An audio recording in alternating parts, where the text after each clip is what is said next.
asma tiene una reversibilidad postbroncodilatador. Ya vimos a qué nos referimos con reversibilidad postbroncodilatador, es decir, un paciente que tiene tratamiento para asma llega a mejorar su capacidad de introducir volumen o exhalar volumen por consecuencia de una apertura de los bronquios, es decir, por eso es total o parcialmente reversible.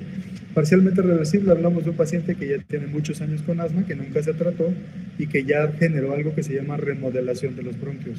Cuando un paciente tiene remodelación bronquial, el asma pues como que pierde su esencia y deja de ser totalmente asma y puede convertirse en EPOC en la etapa final de la vida, porque el paciente ya tiene muy cerrados los bronquios y esos bronquios ya no se van a abrir tan fácilmente o incluso a veces ya pueden no abrirse. Son pacientes que luego llegan a la consulta y alguien, no sé, les dice, doctor, vengo porque me dijeron que tengo EPOC, pero yo jamás en mi vida he fumado y tampoco me he expuesto a ningún humo de leña, ni petróleo, ni nada de eso. Son pacientes que su vida fuera... Apague su micrófono, por favor.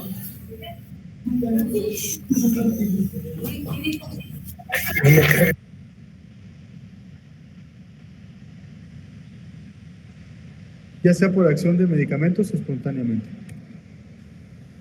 Esta es otra definición que también demarca la inflamación crónica de las vías aéreas por elementos celulares que cumplen un rol. La inflamación por lo general es crónica, está relacionada por hiperreactividad de la vía aérea, es decir, la capacidad de que la vía aérea se cierre y que desencadena episodios recurrentes de falta de aire, broncoespasmo, tos, sibilancias del pecho, predominantemente en las horas del día, en los extremos del día, que es en las primeras horas, en la mañana o en la noche. Entonces es muy característico que llegue un paciente y que nos diga, ¿saben qué?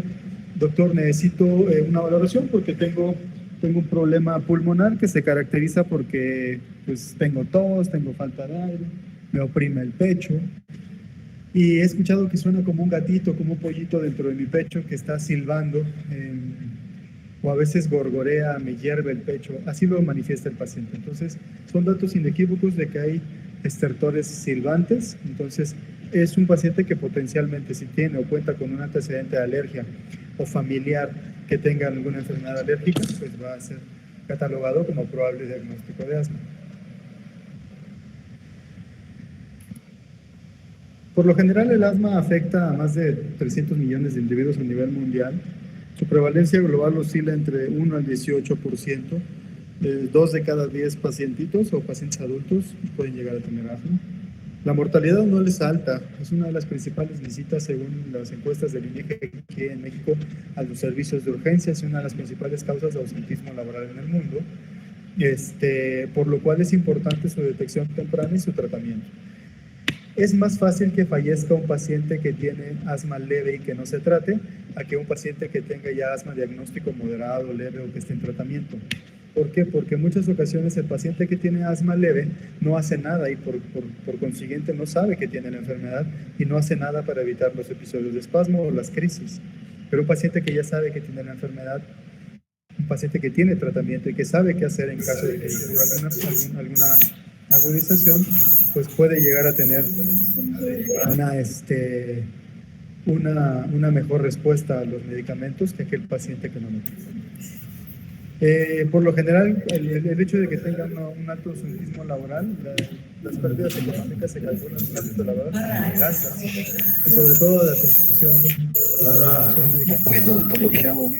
Si vuelven a voy a dejar la clase por vista y va a haber muchas preguntas de asma. Es una falta de respeto para todos. Es una falta de respeto porque quedamos que a las 7:30. Entonces, ustedes no tienen idea de lo que tengo que hacer para poder dar la clase. Entonces, por favor, los que se conecten tarde, llegan, se conectan y se callan. Los costos dependen del control individual, siendo más elevado en la atención. Otro que salga y me voy de la clase y la doy por vista. ¿De acuerdo? Y los voy a dejar a su suerte porque de asma hay muchas preguntas. Los costos dependen del control individual, siendo más elevado en atención de urgencia y condicionado desgaste en la economía familiar. Recuerden que el asma es una enfermedad crónica, que si bien es una enfermedad crónica, pero puede afectar a gente joven. Entonces ese es el problema, que se ven involucrados niños, adolescentes, adultos jóvenes en etapa productiva, laboralmente productiva. que un ausentismo laboral pues impacta evidentemente en la economía, al mismo tiempo que impacta en el estado de ánimo del paciente. Son pacientes jóvenes que llegan a la consulta y por lo general dicen, oye doctor, me dijeron que tengo asma, vengo porque tengo problemas para respirar en las noches, en la mañana, y tengo que utilizar medicamento prácticamente gran parte de mi vida. Eso no es mentira, eso sí es cierto, pero también puede ser suspendido. Pero bueno, eso les impacta emocionalmente a los pacientes y dicen, bueno, ¿qué está pasando, no? Quiero ver si esto que me comentaron es verdad, qué tipo de medicamento, si lo puedo llegar a suspender, o si tengo que estar incrementando el medicamento gradualmente hasta que ya tenga que utilizar como 10 o 5 medicamentos, ¿ok? Eso es importante también que se lo comenten al paciente, porque son pacientes jóvenes por lo general, que tienen etapa productiva, laboral, y que pues no quieren estar enfermos.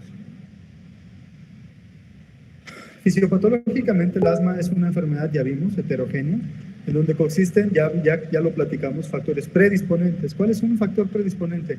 Un factor predisponente pudiera ser genético. Existen más de 50 genes que pueden estar asociados al asma, no vale la pena recapitular cada uno de ellos, solamente que sepan que es un componente genético que también puede estar involucrado en más del 65% de las ocasiones, hasta un 40 o 65% de las ocasiones, que puede generar que el paciente, por ejemplo, el hijo de una madre asmática puede llegar en 40 o un 50% a tener probabilidades de producir asma también en la etapa temprana. Esto habla de los factores predisponentes, pero como todo, siempre se necesita un trigger o un desencadenante. Los triggers o desencadenantes son todas aquellas exposiciones, humo de tabaco, enfermedades respiratorias virales por lo general, que pueden aprovecharse de ese factor ya existente o predisponente y como que sacar o surgir al paciente que tenga dispuestos a que pueda desarrollar asma y desarrolle la enfermedad, ¿ok? Entonces, esto incrementa enormemente el riesgo de que un paciente tiene asma. En traducción clínica, ¿qué es lo que me interesa que ustedes sepan? Que tienen que interrogar definitivamente al paciente. Oye, ¿sabes qué? Mira, tú eres un paciente con silbantes de pecho, platícame, ¿cómo te fue en la infancia? ¿Fuiste un paciente enfermizo? ¿Te quitaron las amígdalas porque tenías infecciones recurrentes de las vías respiratorias? ¿Y tienes familia con asma? ¿Tienes antecedente de alergia? Cuando te expones a algo, ¿sientes que detonas con algún síntoma? ¿Como qué? Como irritantes en los bronquios, por ejemplo, aromatizantes, cloro, ácidos muriáticos, perfumes, desodorantes en aerosol, etcétera. Y si el paciente dice a todo eso que sí, o a la gran mayoría de eso que sí, pues pudiéramos estar ante un paciente que pudiera tener la enfermedad, es decir, que pudiera ser un paciente hiperreactor bronquial. Ya vimos entonces que existen factores Discúlpame, capitán. Factores desencadenantes. ¿Qué pasó? Pero el asma no es un poco más propio de la infancia, o sea, ¿es común encontrar a los pacientes asmáticos de grande? No. Ahorita vamos a ver, y hay algo que se llama fenotipos de asma. Pero tranquilos, ahorita vamos a ver, vamos a dejar las preguntas hasta el final. Hay algo que se llama fenotipos de asma, y los fenotipos de asma son precisamente el es asociado a eosinófilos, y no es asociado a eosinófilos, es neutrofílico. Entonces, esos fenotipos de asma van a ser los que condicionen clínicamente la aparición de los síntomas, es decir, no todos van a empezar en la infancia. Ojo, eso es un gran error que luego el médico general dice, es que si no empezó en la infancia no es asma, esto debe ser otra cosa. Y empiezan a inventar cosas que no existen. Por ejemplo, esto es fibrosis pulmonar. O sea, por favor, la fibrosis pulmonar no sirva, a menos de que sea por enfermedades intersticiales asociadas a enfermedades de tejido conectivo. Pero ya lo vamos a ver después. Gracias. Células moléculas y células directoras, efectoras. Por ejemplo, una célula que desarrolla... las vías de la inflamación son dos, la TH1 y TH2, determinada por los linfocitos TH1 y linfocitos TH2, y existe una tercera que se llama TH17. Los TH17, ahorita lo vamos a ver más adelante, están promovidos por ciertos virus, como por ejemplo el virus sincitial respiratorio. Hay pacientes que tienen mucha exposición o muchas infecciones recurrentes por virus sincitial respiratorio que pueden llegar a detonar una inflamación tipo TH17. Ojo, existe una predisposición genética como para muchas de las enfermedades que vienen a ser desencadenadas por ciertas exposiciones. Uno de ellos son infecciones recurrentes de las vías respiratorias, por ejemplo, por virus sincitial respiratorio. Dentro de esos factores desencadenantes, los factores, ojo, desencadenantes, existe frío, alergia, estrés, infecciones, tabaquismo, ejercicio y contaminación. Grábenselos de memoria, por favor, de memoria. ¿Por qué? Porque un paciente que llega a la consulta y dice, oye, doctor, ¿qué crees que vengo? Porque estuve en una fiesta, había mucho frío, había gente fumando, perdón, al día siguiente empecé con cuadros de tos, opresión del pecho, falta de aire, me silbaba el pecho, caminaba y me faltaba mucho el aire, subía escaleras y no podía. Tenía que hacer pausas. Un paciente de 20 y tantos años, 30 años, ¿no? Por ejemplo. Entonces, es un paciente que ya tiene una predisposición, que no se sabe que tiene la enfermedad y que seguramente esto vino a desarrollar una crisis. Ojo, otra cosa que es muy importante, un paciente que es asmático y que no ha desarrollado crisis, no significa que esté bien controlado. El control se va a dar por otro tipo de factores, por ejemplo, espirometría, controles de síntomas, etc. La mayor parte de las ocasiones, un paciente que tiene asma se habitúa a sentir, o valga la redundancia, a presentar los síntomas, como por ejemplo tos, falta de aire, opresión del pecho, silbantes, producción de esputo, rinitis, etc. Entonces, regularmente esos pacientes que ya lo tienen, muchos de ellos empiezan en la infancia, el 65% más o menos, empiezan desde la infancia y ya dejan de notar esos síntomas. Esto habla justamente del hecho de que el paciente empieza a tener como que un hábito a esos síntomas y ya no los nota. Entonces, por lo general, siempre es importante interrogar al paciente, pero preguntarle al familiar, oye, ¿tú cómo lo ves? No es de que yo no te crea, simplemente porque el paciente con asma se acostumbra. Y hay que darle esa información, porque a veces el paciente piensa que no le creen, sino más bien tratar de indagar si lo que el paciente nos está diciendo tal vez sea real, o hacerlo consciente de que lo que está sintiendo tal vez no sea normal y que él ya lo da por normal, es decir, esa falta de aire, esa presión, esa tos con el ejercicio, etc. Aquí está justamente de lo que estábamos hablando. Pero existen fenotipos de asma. Esos fenotipos de asma son alérgica, en la mayor parte de las ocasiones es la más frecuente. La no alérgica, es decir, puede haber situaciones que desencadenen obstrucción de los bronquios, como por ejemplo el ejercicio. Hay algo que se llama broncoconstricción asociada al ejercicio. De inicio tardío, aquí está. De inicio temprano, aquí está. Neutrofílica, cuando al paciente le hacen un general de lavado bronquiolo alveolar o le hacen una biometría hemática y es un paciente que tiene todos los síntomas de asma, pero de repente le hacen una biometría hemática y en vez de que tenga alguna célula elevada asociada a las alergias, tiene neutrófilos elevados. Entonces, a esos pacientes de repente sí hay que darles medicamento antibiótico junto con sus inhaladores porque van a responder de manera favorable a los antibióticos. Y eosinofílica, los pacientes con asma eosinofílica por lo general tienen inflamación importante en las vías aéreas y representa un incremento en los eosinófilos de más del 3%. Ojo, más del 3% en un paciente que tiene síntomas de asma, prácticamente pudiera catalogarlo como paciente con asma eosinofílica, que es muy frecuente. Este es el tipo de inflamación al cual me refería hace unos momentos.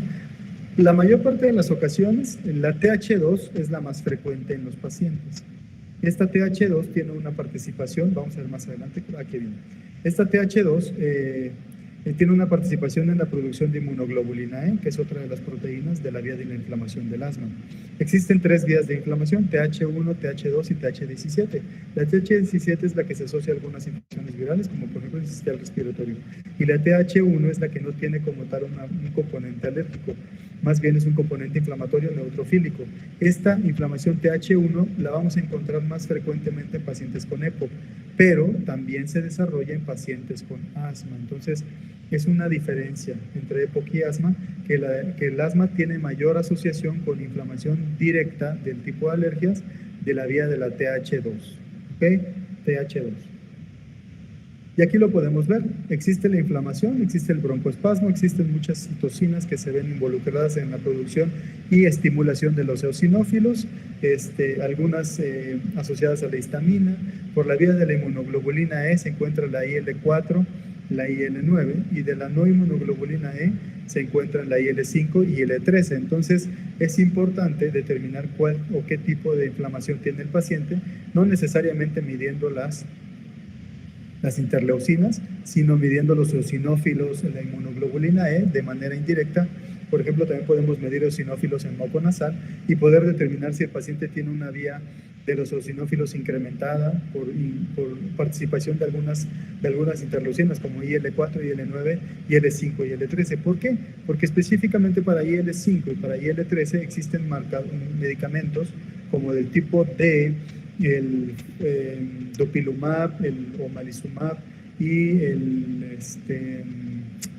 ya me acuerdo del otro, que tienen una participación directa a inhibir estas interleucinas, es decir, la interleucina 5 y la interleucina 6 pueden ser inhibidas por ciertos medicamentos monoclonales que actualmente tenemos, ¿ok? El diagnóstico es, pues, prácticamente, como ya vimos, es una entidad que se presenta de manera variable en sus datos clínicos y sobre todo también tiene tipo de presentación específica dependiendo de cada fenotipo de los pacientes. Apréndanse bien los fenotipos, por favor. Resulta de las interacciones complejas entre los factores ambientales y genéticos. Ya vimos que existen factores predisponentes y factores desencadenantes. Los factores predisponentes son genéticos y los factores desencadenantes por lo general son las exposiciones que ya vimos. ¿De acuerdo? Ninguno de los síntomas o signos característicos es totalmente específico de asma. En efecto, existen sibilancias, existen estertores, existe opresión torácica, existe disnea, existe tos y falta de aire en una gran cantidad de enfermedades pulmonares. Sin embargo, ¿qué es lo que va a demarcar el diagnóstico? Pues muchas veces los antecedentes. Un paciente que tose, que silba y que es alérgico. Es joven, empezó desde la infancia, tiene amigdalectomía, etcétera, etcétera. Entonces me voy más por el lado del asma.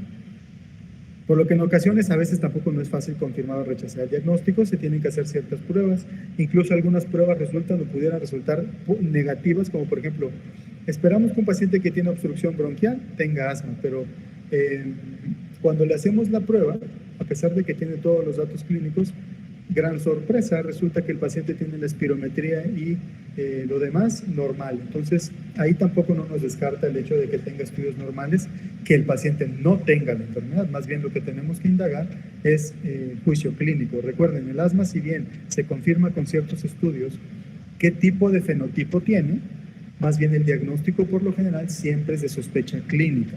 Sin embargo, no todo lo que silba es asma. Pero todos los pacientes asmáticos pueden llegar a silbar. Eso se lo tienen que meter en la cabeza. No todo lo que silba es asma, pero sí todos los que son asmáticos llegan a silbar en algún momento. Lo cual indica que, como no todo lo que silba es asma, tengo que hacer un diagnóstico diferencial de varias otras situaciones.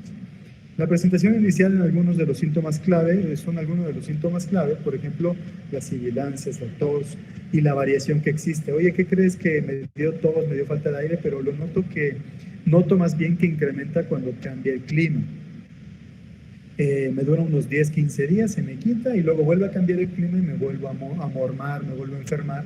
Y el paciente, por lo general que tiene asma, dice, doctor, tengo muchas infecciones respiratorias a lo largo del año. En realidad no son infecciones respiratorias, sino son episodios alérgicos que pueden llegar a generar que el paciente desarrolle síntomas, como lo que ya saben. Asimismo, es importante indagar, entre otros detalles personales, exposiciones, a qué se dedica, desde cuándo tiene el problema, si ha tenido cirugía, si ha tenido eventos de rinitis, etc. Un paciente que tiene rinitis tiene una alta probabilidad de ser asmático y un paciente que tiene asma, el 80% de los pacientes que tienen asma tiene rinitis. Entonces, cuando encuentro una rinitis o bronquitis, tengo que descartar necesariamente la otra, porque la mejoría dependerá del tratamiento de ambas cosas. Es decir, un paciente que tiene rinitis y casualmente le hago una espirometría, le hago un protocolo para descartar asma y lo confirmo, entonces tiene rinitis alérgica más asma bronquial alérgica, y ahí se tendrían que tratar ambas al mismo tiempo, porque de lo contrario pudiéramos no tener la misma o la respuesta favorable que nosotros quisiéramos en ese paciente. Por lo general, los síntomas ya los vimos. La sospecha clínica surge de asma cuando se basa en los siguientes datos clínicos. Apréndanselos. La presencia de 2 o más de los síntomas clave son, por ejemplo, sibilancias, tos, disnea, opresión del pecho, sensación de pecho apretado. perdón, y también el hecho de cómo se comportan estos síntomas con el tiempo, es decir, pueden variar lo que ya comentamos de intensidad en el tiempo y la presencia de los factores y en presencia de factores desencadenantes. Recuerden cuáles son los factores desencadenantes: frío, estrés, humo de tabaco, ejercicio, infecciones, etcétera, etcétera. Entonces eso se lo tienen que aprender muy bien. De la igual manera, los detalles en la historia clínica, como ya comentamos, en la familia aumentan o pueden llegar a reducir la probabilidad de que el paciente tenga asma. Las guías por lo general siempre demarcan dos grupos: antes de los 5 en algunas, esta es la mexicana, o antes y después de los 5, y después de los 5 incluye niños, adolescentes y adultos. Antes de los 5, pues es un tratamiento totalmente distinto. Nos vamos a enfocar a pacientes después de 6 años, ¿ok? Vamos a ver una historia clínica personal de atopia. Si la familia tiene asma o atopia, si hay sibilancias generalizadas en la auscultación o incluso audibles a distancia, es decir, el paciente dice: doctor, me silba el pecho en las noches, me gorgorea, me ronronea, tengo un ruidito aquí en el pecho cuando cambia el clima. ¿Se acuerdan qué es FEB1? Bueno, el FEB1 es el volumen respiratorio forzado en el primer segundo, y el flujo expiratorio pico es el PEF. Ese también se utiliza para el diagnóstico. Cuando están bajos, es decir, cuando están disminuidos, significa que el paciente no tiene una buena entrada y salida de aire. Ya lo vimos eso en la clase de espirometría. Y tiene que ser en varias mediciones. Es decir, el paciente tiene que tener un historial de cómo se está comportando su capacidad pulmonar. Y por lo general se le pide cada 6 o cada 3 meses, dependiendo de cómo ustedes lo vean, una espirometría de control. En la eosinofilia, sin otra explicación, hay problemas de eosinofilia que pueden ser consecuentes a infecciones parasitarias, por lo cual es importante dentro del protocolo en un paciente con asma pedirle una biometría hemática, pedirle una inmunoglobulina E sérica, elevados los eosinófilos en la BH, y si la inmunoglobulina E sérica está elevada. Pero también de la mano podemos solicitar un coproparasitoscópico seriado de 2 o 3 muestras, solamente para descartar que el paciente no tenga parásitos y que esa eosinofilia franca que se observe no vaya a ser secundaria a esa infección propia de los parásitos, que tienen una característica de desarrollar inflamación por esa vía. ¿Es menos probable que un paciente sea asmático? Sí. La tos es el único síntoma. Existe tos por reflujo, existe tos por fibrosis, existe tos por otras cosas. La tos crónica sea productiva sin sibilancias ni disnea, ¿ok? Exploración física de tórax repetidamente normal cuando el paciente tiene síntomas. Síntomas solo con catarro común, infecciones respiratorias agudas. Historia de fumador importante: un paciente que fuma, pues obviamente no tiene asma. Lo peor que puede pasar es de que un paciente asmático fume. Entonces, un paciente asmático que fuma puede llegar a desarrollar algo que se llama ACOS, que es la sobreposición entre 2 enfermedades, asma y EPOC. Cuando un paciente tiene este antecedente de ser alérgico de toda la vida y aparte fumar, tiene una alta probabilidad de que, como le está confiriendo por dos lados el mismo daño a los bronquios, entonces tiene una alta probabilidad de que a la corta edad sea un paciente con muchos problemas respiratorios, incluso con necesidad de uso de oxígeno. Que tenga enfermedad cardíaca, incluso hay algo que se llama asma cardíaca, que es cuando el paciente tiene congestión pulmonar, tiene silbido, tiene tos, tiene disnea, tiene opresión del pecho, pero es como consecuencia de un problema cardíaco. Entonces, todo nos lo va a dar la exploración y la historia clínica. Disnea acompañada de mareos, vértigos, sensación de hormigueo periférico, parestesias, porque puede indicar una causa extrapulmonar, como por ejemplo enfermedades del tejido conectivo, que llegan a presentar afección o inflamación bronquial. Disnea con el ejercicio, con estridor inspiratorio, eso es por estenosis traqueal o por algún otro tema. Y que las pruebas de función pulmonar salgan normales o estén sintomáticos, aún estando sintomáticos. ¿Okay? ¿Hasta aquí alguna duda que tengan? No, doctor.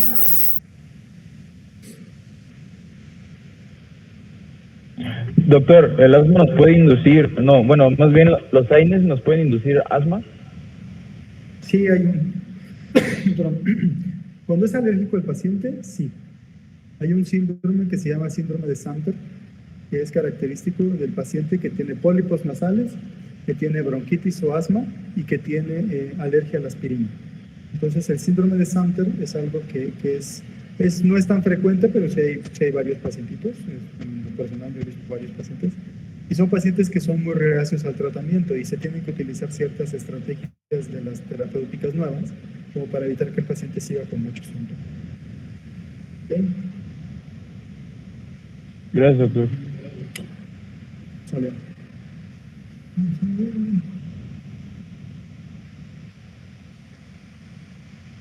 Bueno, luego tenemos el diagnóstico de asma. Ya vimos que es una enfermedad en la cual la función puede disminuirse, sobre todo la limitación del flujo de aire. Y las dos maneras más utilizadas para determinar el flujo de aire son, ya saben, la espirometría forzada y obligadamente se le tiene que hacer un reto broncodilatador al paciente si se sospecha que tiene asma. Recuerden, ¿cuál es una de las características del asma que no tiene la enfermedad pulmonar obstructiva crónica? ¿Alguien que me diga? Que responda al tratamiento broncodilatador. Exactamente, la reversibilidad se llama.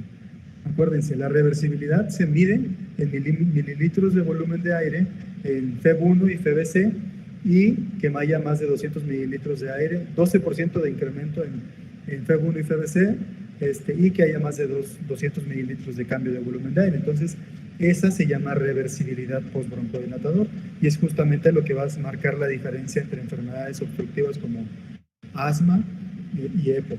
¿Okay? El EPOC, o la EPOC más bien, no tiene una respuesta reversible al broncodilatador. ¿Okay? ¿De acuerdo? En pacientes con un cuadro clínico sugestivo de asma se recomienda la espirometría como la prueba de primera elección. Incluso la placa del tórax pudiera no tener relevancia. Sin embargo, siempre solicítenla, porque existen diagnósticos diferenciales. Recuerden, no todo lo que silba es asma, pero la mayor parte de los pacientes que tienen asma pueden llegar a silbar en algún momento. Y aquí vemos nuevamente los datos del patrón obstructivo, que es cuando hay una disminución de la relación entre FEB1 y FEBC, menos de 70, obviamente, y evidentemente conforme a uno crece, estos prácticos no los vimos, pero ya si hay muchas dudas con eso, pues refiéranlo con un neumólogo. El valor de FEB1 y FEBC, la relación, van a ser en consecuencia de qué tan obstruido está el bronquio. Por ejemplo, aquí está muy gráficamente expresado o representado las características de espirometría de acuerdo a la respuesta al broncodilatador.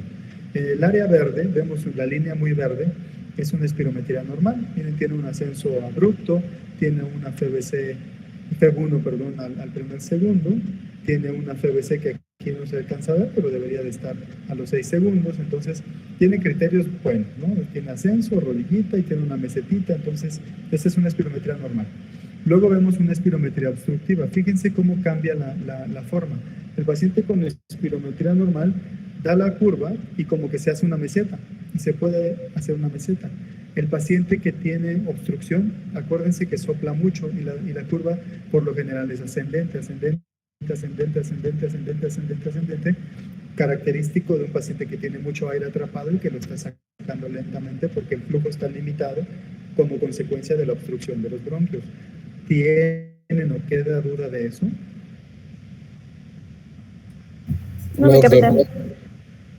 Bueno, entonces, este es un paciente obstruido.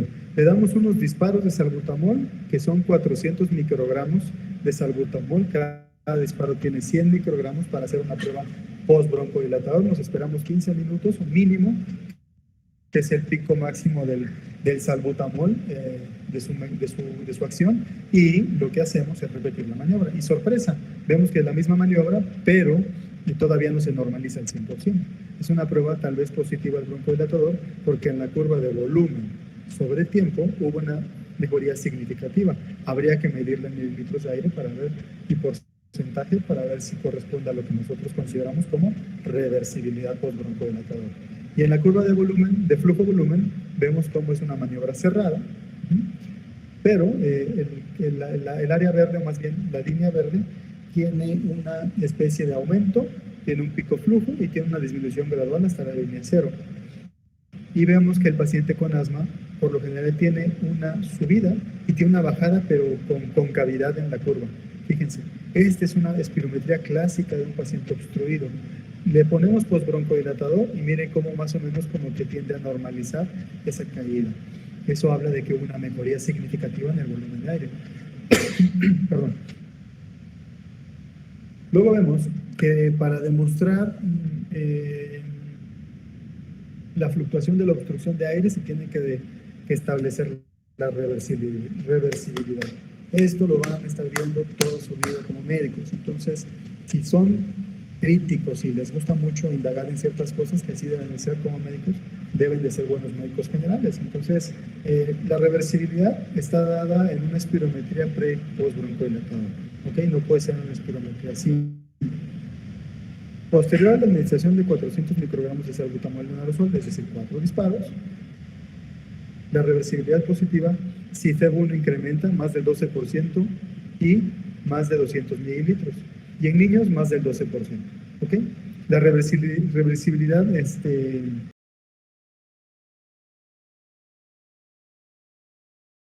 pero es importante que la sepan. Corticosteroides inhalados a dosis media. Ahorita vamos a ver cuáles son los grados de dosis. Durante 6 semanas o prednisona 40 miligramos diario durante 15 días. Y vamos a ver que puede, o una PEF, que es flujo expiratorio pico, de 20%, mayor a 20%. Y la variabilidad se mide por otra prueba que se llama flujometría de la mañana y noche durante 15 días. La variabilidad es igual al valor más alto menos el valor más bajo sobre el valor más alto. La variabilidad positiva sí tiene más del 20%. Imagínense que ustedes tiene unas, está marcado por números, por ejemplo, y el flujo se mide en función de qué tanto puedo soplar. Y ustedes le dicen al paciente, quiero que sople muy fuerte sobre ese tubito, y ese tubito, cuando usted sople, va a empujar una caniquita y se va a poner en el flujo que le corresponde para lo que se mida, dependiendo de la mañana o en la tarde. Entonces, el paciente agarra el tubo, se lo coloca en la boca, jala aire hondo y sopla fuerte. Ahí sí, sopla una sola ocasión y mide y dice, mira, tengo 300 litros de flujo sobre segundo o alguna cosa de esas. El flujo es unidad de volumen sobre unidad de tiempo. Entonces, yo aviento flujo y como es unidad de volumen sobre tiempo, se mide en litros sobre segundo. Entonces, tengo 200, 300 litros sobre segundo de flujo. Eso es en la mañana. En la noche, mira, ya tengo 180, entonces es una disminución del flujo. Ahí me puedo dar mis disparos de rescate o mi inhalador de salbutamol para rescatarme y vuelvo a medir el flujo. Se normalizó. Después de las maniobras de disparos de rescate, se normalizó el flujo y el paciente ya incrementó un 20%. Primero tenía 200 litros sobre el segundo y ahora tengo 300 litros sobre el segundo. ¿Qué fue lo que pasó? Hubo un cambio de 100 litros sobre el segundo, entonces eso correspondería a más del 20% de lo que tuve al inicio. No sé si queda claro eso.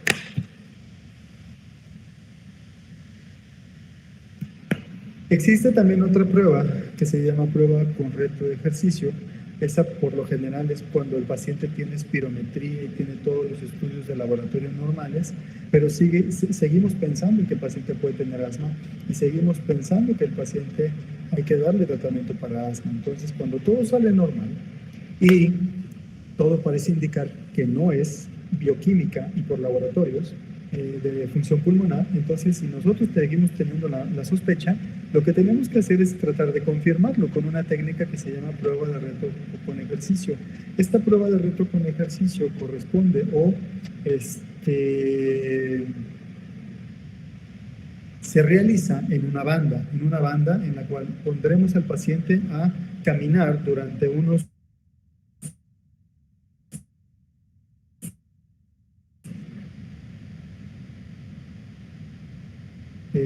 6 o 10 minutos más o menos, que es hasta el punto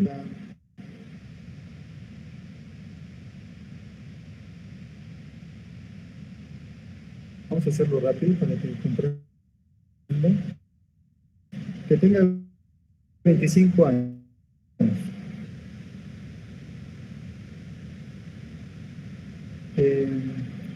220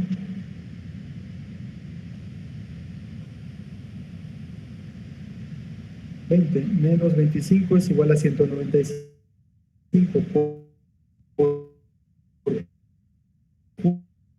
es decir, yo le digo al paciente, tú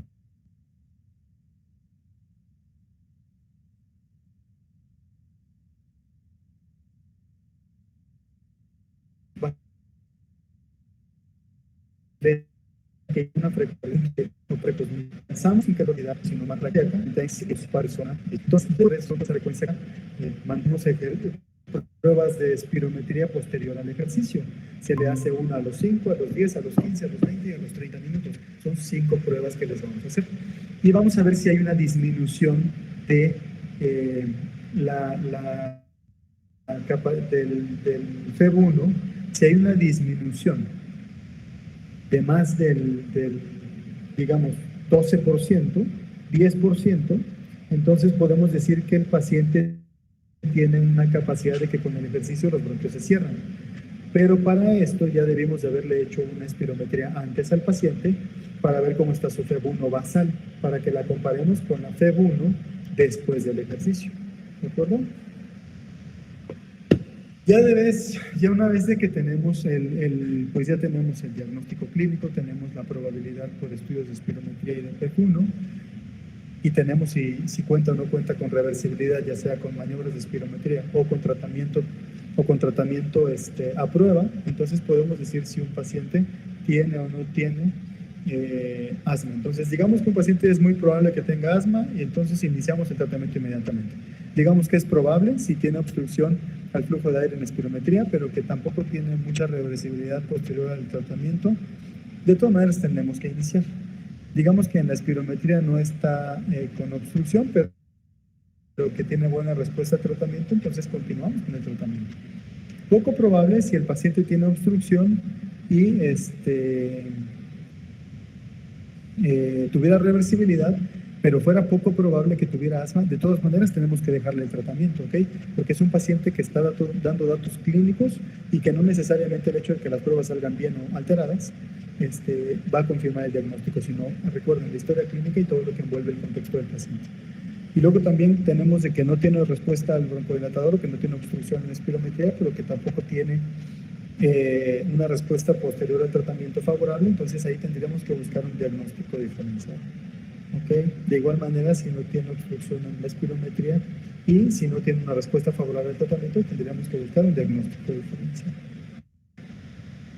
Recuerden, no todo lo que sirve es asma. El escenario sin acceso a la realización de espirometría cambia un poquito. Por ejemplo, digamos que ustedes están en algún lugar del país y que no tienen espirometría, pero que tienen la necesidad de atender pacientes con probable asma, pero que no tienen cómo medir la obstrucción del flujo de aire. Entonces, esta tablita les puede servir mucho, por eso las puse, porque tendríamos que iniciar cuando hay probabilidad alta. Paciente asmático, que inició de niño, que tiene amigdalectomía, que tiene alergias, que tiene familiares con asma o familiares con alergias. ¿Okay? Luego, tenemos probabilidad intermedia. Es el paciente que se tiene que demostrar la reversibilidad en la obstrucción del flujo de aire con una mejora del PEF. El PEF lo pueden encontrar donde sea, el flujómetro. El flujómetro lo pueden encontrar donde quieran. El flujómetro es un aparatito que se vende en una farmacia y que me puede ayudar si tiene una reversibilidad de más del 20% después de inhalar 400 microgramos de salbutamol, 4 disparos. Eso pudiera confirmar que el paciente tenía bajo flujo y que luego le dimos los disparos y mejoró el flujo. ¿Cuánto?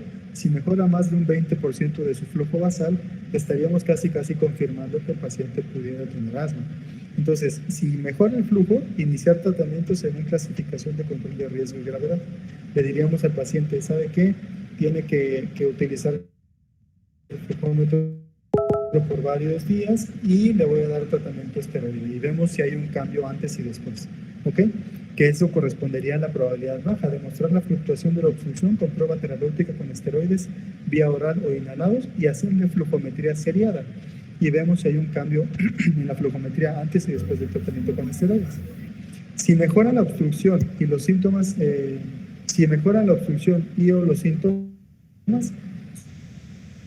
sugiere continuar con el tratamiento como si fuera un paciente con asma. Es decir, mucho lo va a decir la respuesta terapéutica y la reversibilidad que puedan tener al flujo de aire. La clasificación inicial del paciente dictará el tratamiento inicial, es decir, independientemente de que sea asma, existen 3 grados de asma: leve, moderado y grave. Aquel paciente que tenga asma leve, pues es paciente que tiene síntomas intermitentes en el año. Aquel paciente que tiene asma moderada es paciente que tiene los síntomas y que requiere de 2 o 3, 4 medicamentos para controlar esos síntomas, pero los puede controlar. Y el paciente que tiene asma grave es el menos de todos, es el 1%. Cada 10 pacientes va a tener asma grave en escalón 5. Sigue con muchos síntomas y es un paciente que se exacerba 2 o 3 veces por año o le dan crisis 2 o 3 veces por año. Entonces es importante determinar qué tipo de paciente vamos a poder, estamos encontrando o ante quién estamos. Es diferente que llegue un paciente que diga: doctor, ¿sabe qué? Llevo 5 meses con este tratamiento, con terapia inhalada y con medicamentos antihistamínicos, aún persisten los síntomas y se refieren a somatizar cuando el paciente tiene una especie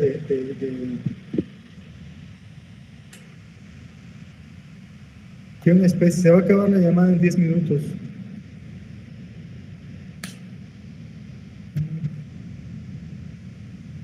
Tiene una especie de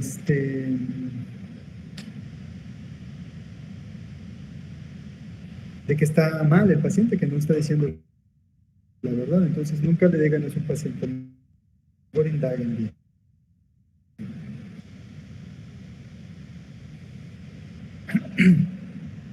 Luego vemos que existe asma que puede ser los síntomas de asma.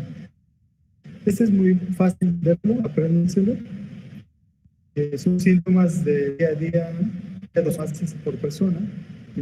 Despertar como que le cierre el pecho, uso de retepo, síntomas 2 o más veces por semana y limitación de las actividades por año. Entonces, si nosotros vemos y hacemos 1, 2, 3, 4, a las 4 tiene sí, entonces el paciente no está controlado. Si vemos que 2 de estas preguntas la responde como sí, entonces el paciente tiene un control parcial. Y si vemos que el paciente que tiene asma, ¿qué cree que no siente síntomas de día 2 o más veces por semana? No tiene síntomas. Despierta por la noche porque le falta el aire, no. De repente usa un rescate porque tose, le falta el aire o le sirve el pecho o tiene accesos de tos. No, tampoco. Y limita las actividades físicas. No, doctor, hago ejercicio y todo. Ok. Si sale todo negativo, entonces tenemos un buen control del asma. Entonces, es importante que no solamente diagnostiquemos al paciente que tiene asma leve o moderada, sino que sepamos quién está bien o mal controlado. ¿De acuerdo? Pues apréndanse esa tablita. En términos generales, el control va a depender de la evolución que tenga el paciente. Un paciente que tiene asma y que llega con ustedes y que lo empiezan a tratar, le dejan sus inhaladores, su tratamiento antialérgico y su tratamiento antihistamínico y dicen: oye, ¿qué crees? Que ya me siento muy bien, llevo 3 meses con lo que me mandaste, vengo a mi control. Entonces puedo suspender medicamento, puedo ir bajando los escalones. Ahorita les voy a decir a qué se refiere eso. Entonces, si nosotros tenemos un buen control de los síntomas y las pruebas de función respiratoria están normales, después de haber sido tratado, entonces tenemos un buen control del asma. Pero si hay un control parcial, significa que los síntomas aumentaron a pesar del tratamiento, o incluso suspende el tratamiento y al suspender el tratamiento el paciente empieza a los pocos días con síntomas y las pruebas de función pulmonar de control están bajas o están disminuidas o están obstruidas, la P1 está baja, significa que el paciente tiene un control parcial. Y un control o mal control significa que tiene un paciente crisis leve, crisis moderada o crisis grave. Recuerden, para todo existe estadificación. Por ejemplo, para la crisis leve, moderada y grave, es un paciente que tiene accesos de tos, tiene opresión del pecho, tiene sibilancias, después de haber sido controlado por un tiempo. Entonces, hay que también determinar qué tipo de crisis tiene para saber qué tratamiento le vamos a dar. Un paciente que tiene crisis moderada o grave, por lo general, acaba con varias cosas: inhaladores, esteroides, antibióticos, antileucotrienos y antihistamínicos. ¿Ok? Entonces son pacientes que tienen que tomar esteroides orales por un tiempo. ¿Para qué? Para minimizar el riesgo de que siga produciéndose obstrucción en los bronquios y que pase de ser una crisis leve a una crisis grave. La mayor parte del tiempo los pacientes empiezan desde crisis leve y van incrementando gradualmente la intensidad de los síntomas como va pasando el tiempo, pero porque no se tratan, ¿no? Porque los médicos luego no los diagnosticamos. Entonces, ojo, mucho cuidado con eso. Hasta el momento, ¿alguna duda? Ya no nos faltan 2, 3 diapositivas, acabamos.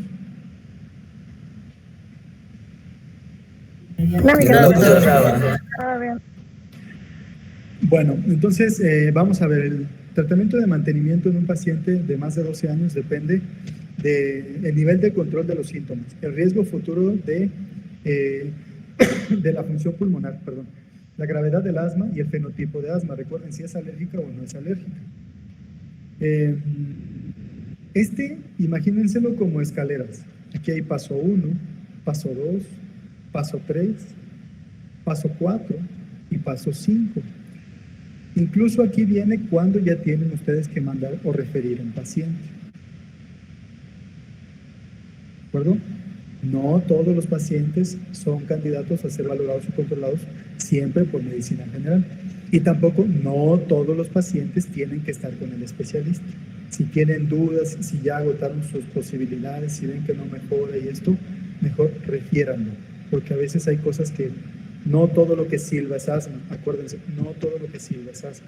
Bueno, la primera opción de los pacientes se encuentra en el paso 1, que significa rescates. Y corticosteroides inhalados, dosis bajas. Por ejemplo, existen medicamentos que ya traen esa combinación. Los rescates son medicamentos de corta acción, como por ejemplo, ¿cuál? Que hace efecto rapidísimo y que se utiliza de manera de primera elección en pacientes que tienen broncoespasmo, que es un beta agonista de corta acción, dura de 4 a 6 horas y que tiene un efecto máximo a los 15 minutos. Salbutamol. Claro, salbutamol.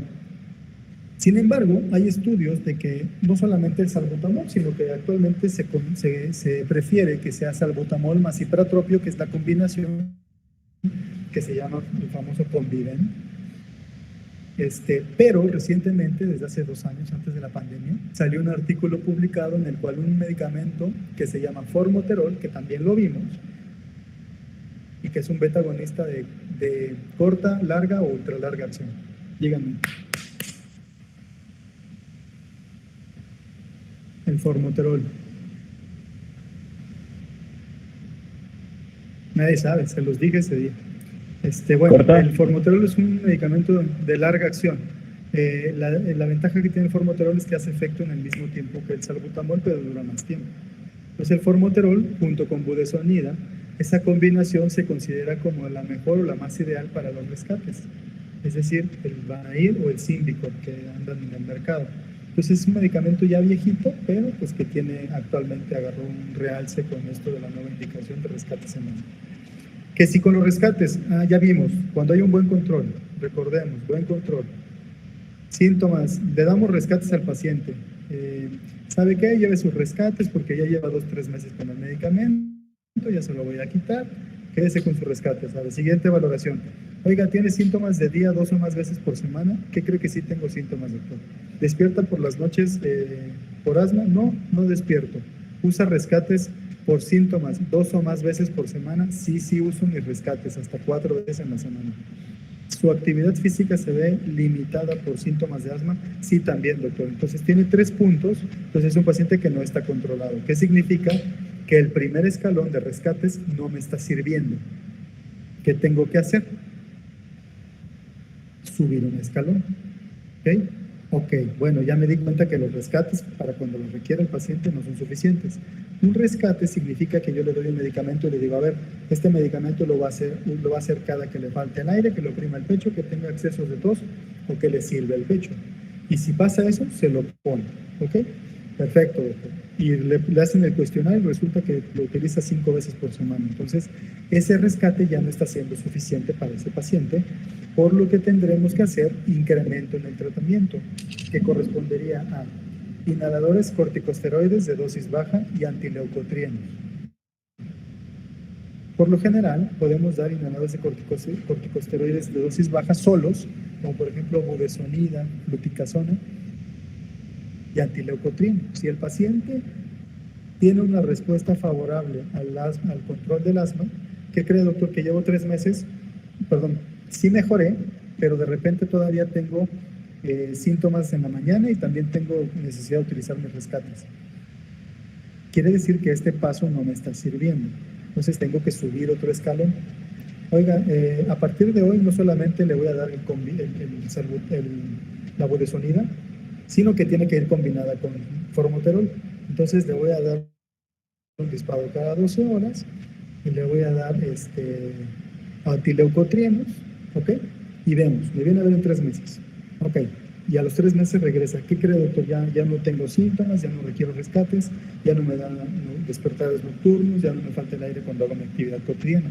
Ah, perfecto, ya llegamos a un punto en el cual el paciente ya está controlado. ¿Qué seguiría? Pues darle seguimiento. Ahora venga, sígase con ese medicamento unos 4 meses y vamos alargando las fechas. Sígase unos 4 meses con ese medicamento y me vienen a ver en 4 meses. En 4 meses el paciente ya no tiene absolutamente ningún síntoma, tiene buen apego al tratamiento. Recuerden que es algo muy importante. La técnica de uso se tiene que realizar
¿Sí me escuchan?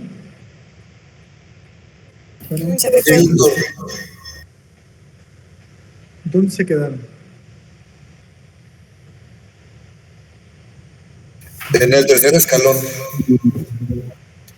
Bueno, entonces el cuarto, el quinto escalón ya corresponden a la referencia al especialista. Si ustedes no son neumólogos, yo les recomiendo que lo manden con el neumólogo, una valoración, que les dé su opinión, que el neumólogo haga la clasificación de la gravedad del asma y si requiere o no requiere ciertas medidas terapéuticas un poco más avanzadas, como inhaladores, tiempo, y sobre todo que tenga, si tiene algún factor de riesgo o algún dato que me indique que va a responder con un medicamento de esos nuevos que son omalizumab, mepolizumab, etcétera, entonces tendría el neumólogo que tomar esa decisión, ¿correcto? Entonces nunca se queden al 100% los pacientes, si tienen dudas, mándenlos y pues probablemente regresen con ustedes porque pues tuvieron esa pericia de mandarlos.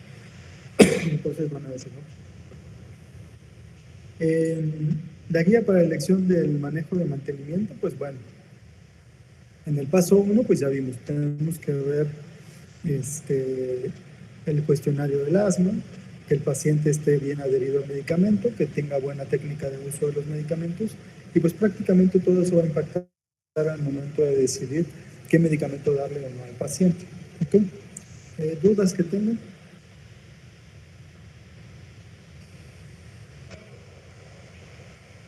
No, doctor. Bueno, pues ya nada más así que le voy a comentar a la doctora Ariadna, que es la neumóloga que nos va a ayudar también con una plática. Si la va a dar, hoy es martes, hoy es miércoles, ¿no? Hoy es jueves. ¿Es jueves? Entonces voy a ver cuándo es su examen, el 14.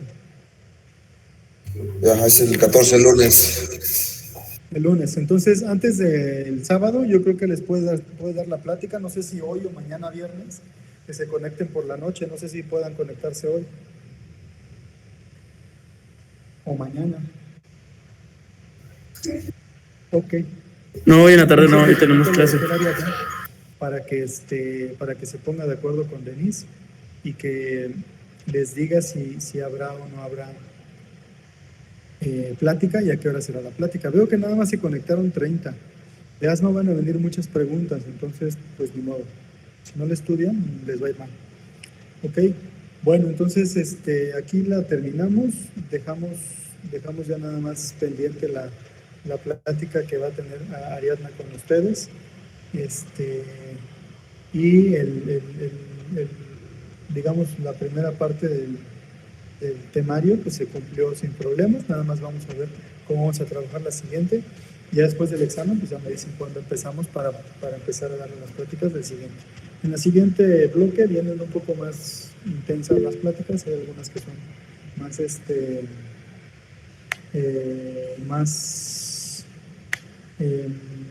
más pesadas, entonces pues repasen mucho lo que ya platicamos, las diapositivas que les entregué.